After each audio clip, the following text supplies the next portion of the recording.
नमस्कार। आज हम भारतीय क्रिकेट में एक बहुत बड़े बदलाव पर बात करने वाले हैं। हाँ, बिल्कुल। रोहित शर्मा के रिटायरमेंट के बाद शुभमन गिल को भारत का नया टेस्ट कप्तान बनाया गया है। और वो सिर्फ 25 साल के हैं।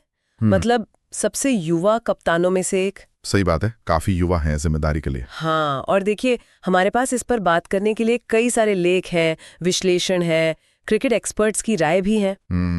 तो हमारा मकसद है कि इन सब स्रोतों से जो जरूरी बातें हैं वो निकालें और समझें कि भाई इस नियुक्ति का असल में मतलब क्या है। बिल्कुल। क्या ये सिर्फ एक कप्तान का बदलना है या कुछ और? हाँ, शायद एक पूरी पीढ़ी का बदलाव। तो चलिए थोड़ा गहराई में जाते हैं। पहली बात जो साफ दिखती है वो ये कि गिल को कप्तान बनाना ये बीसीसीआई की कोई सोची समझी रणनीति लगती है। हाँ, लगता तो यही है। मतलब युवा नेतृत्व को आगे लाने पर जोर। पर क्या ये सिर्फ उम्र की बात है या कुछ और भी है इसमें? देखिए, उम्र तो है ही एक फैक्टर, पर जैसा स्रोत बता रहे हैं ये सिर्फ उम्र का मामला नहीं है। अच्छा। गिल ने पहले भी लीडरशिप दिखाई है। जैसे वो जिम्बाब्वे में T20I सीरीज जिताई थी उन्होंने। हाँ, याद है। फिर 2025 चैंपियंस ट्रॉफी में उप कप्तान थे और IPL में गुजरात टाइटंस की कप्तानी भी की है, और वो भी काफी सफलतापूर्वक। तो ये सब जो अनुभव हैं, विश्लेषण यही कहते हैं कि इनसे उनकी वो स्ट्रैटेजिक समझ, प्रेशर झेलने की क्षमता, वो सब दिखती है। तो बीसीसीआई शायद इसी चीज पर दांव लगा रहा है। और शायद इसी परिपक्वता का सबसे बड़ा सबूत तो हमें कप्तानी संभालने के फौरन बाद ही मिल गया। बिल्कुल। यहाँ बात बहुत दिलचस्प हो जाती है। एजबेस्टन में दूसरा टेस्ट गिल ने 269 रनों की वो ऐतिहासिक पारी खेली। ओ हाँ, क्या पारी थी वो। किसी भी भारतीय कप्तान का ये सबसे बड़ा टेस्ट स्कोर है। और सेना देशों में, मतलब south Africa, England, New Zealand, Australia में किसी एशियाई कप्तान का पहला दोहरा शतक। कमाल है। ये तो एक सपने की शुरुआत जैसा है। बिल्कुल। और देखिए, ये सिर्फ एक बड़ा स्कोर नहीं था। स्रोत ये भी बताते हैं कि सचिन तेंदुलकर जैसे बड़े खिलाड़ियों में भी इसकी बहुत तारीफ की। हाँ, मैंने भी पढ़ा था। सोशल मीडिया पर तो लोग उन्हें अगला भगवान तक कहने लगे थे। अरे बाप रे। हाँ, और सुनील गावस्कर और मीडिया ने भी इसे एक नए युग की शुरुआत बताया।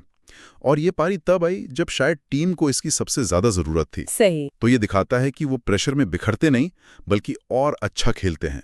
ये सिर्फ रन नहीं थे, ये एक तरह का कह सकते हैं लीडरशिप स्टेटमेंट था। लेकिन कहानी में हमेशा एक दूसरा पहलू होता है ना? बिल्कुल होता है। और हमारे स्रोतों से भी सामने लाते हैं। एजबेस्टन की उस ऊंचाई के बाद हेडिंग्ले में पहला टेस्ट भारत हार गया। हाँ, वो हार काफी निराशाजनक थे। और उसके बाद नासिर हुसैन और डेविड लॉयड जैसे जो अनुभवी कमेंटेटर्स हैं, उन्होंने सवाल उठाने शुरू कर दिए।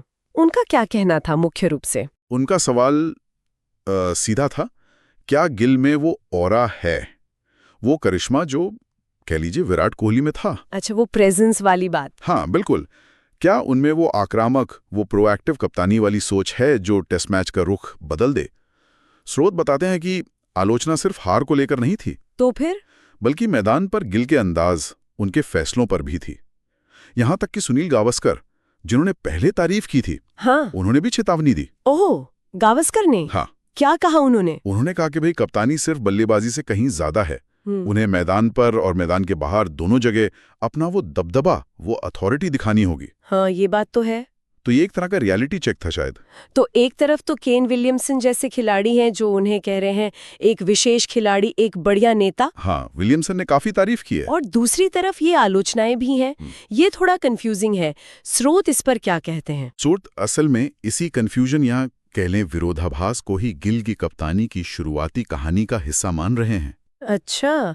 विलियमसन जैसे लोग उनकी प्रतिभा को पहचानते हैं, इसमें कोई शक नहीं। लेकिन आलोचक और गावस्कर जैसे दिग्गज उनको जमीनी हकीकत याद दिला रहे हैं कि भाई इंटरनेशनल कप्तानी आसान नहीं है। बिल्कुल, खासकर टेस्ट क्रिकेट में। यहाँ लगातार अच्छा प्रदर्शन करना होता है, टीम को मुश्किल हालात से निकालना पड़ता है। ये सिर्फ एक दो शानदार पारियों की बात नहीं है, ये निरंतरता की बात है। सही कहा। तो चुनौतियां साफ हैं और उम्मीदें भी बहुत ज्यादा हैं। तो इन सब बातों का निचोड़ क्या निकलता है? इन सभी स्रोतों को देखें तो शुभमन गिल का टेस्ट कप्तान बनना ये यकीनन भारतीय क्रिकेट में एक नया, एक साहसिक कदम तो है। बिल्कुल है। और वो एजबेस्टन का दोहरा शतक, वो तो उनकी क्षमता का जबरदस्त सबूत है, इसमें कोई दो राय नहीं। कोई दो राय नहीं। लेकिन जैसा कि स्रोत बार बार इशारा कर रहे हैं, असली किंग या महान कप्तान का दर्जा सिर्फ व्यक्तिगत रिकॉर्ड से नहीं बनता। वो बनता है लगातार टीम को जिताने से, मुश्किल हालात में सही फैसले लेने से और समय के साथ अपनी कप्तानी को और बेहतर बनाने से। सही।